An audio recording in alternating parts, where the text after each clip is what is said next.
Time for Tech Tips. Today we're talking about data breaches through email. More than 2 billion personal records were recently exposed, all through an email marketing service. Stan Prager from GoGeeks joining us to tell us more about it. This is pretty devastating, This is a big one. It really is, and it's unusual, because in the past we've seen these with, retailers or hospitals or, various other, but this is an email marketing verification company.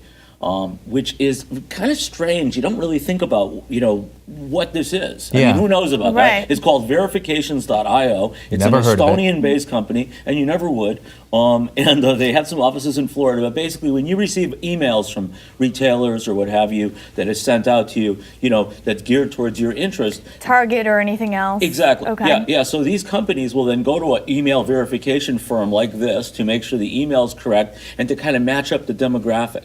So just to give you an idea of how scary this is, the information that fell out to the public view, not only your name, but your address, your telephone number, your IP address, so your computer's IP address, your mortgage amount, your mortgage rate, your credit score. So I mean, it's basically a connect the dots for identity theft. And some 2 billion different consumers. Well, apparently, so initially they thought it was 763 million, which is a small number, but huge. Pretty bad, right? And then the day it was announced, the company just went dark and their website came down. So we don't know what happened with them. They're just MIA. But they're MIA, yes. But so basically, since then they've determined that it could be over 2 billion records at this point because it included businesses as well as individuals.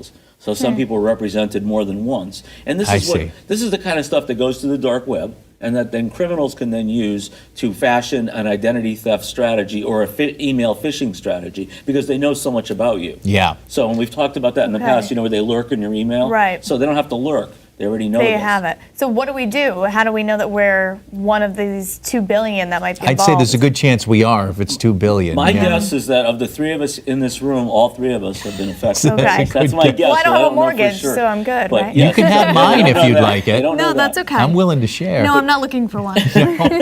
Not yet. Yeah. But anyway, they what you can do is certainly when something like this happens, you should always change your passwords for your major things that you deal with just to protect yourself. One of the things, these emails were all attached to social networking platforms.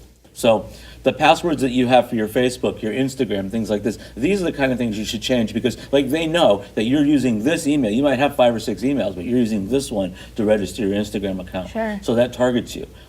It's also a good time to get your computer checked out to make sure that there's no malware on there. Like at GoGeeks, we offer free diagnostic for people to bring it in. You could bring it to lots of different places, but the goal would be to get it checked out just to make sure because this is the kind of thing where something like this happens. It presents a tremendous amount of opportunity.